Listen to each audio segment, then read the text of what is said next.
तोहर गोरे गोरे गाल गजब चले लू चाल कवन तेलवा माले लू कमरिया में।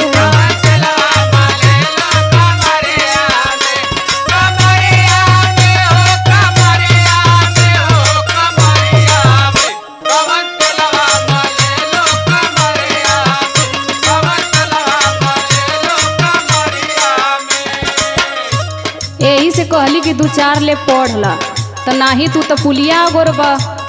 अरे भाई तो रास्ता चलल मुहाल कर दे बा तू लइकिन का। भाई तो समय है उम्र है कुछ समझा भाई। हाँ तो समय उम्र है तो तोरे खातिर हमार बात सुना हमके तू का बनौले हुआ।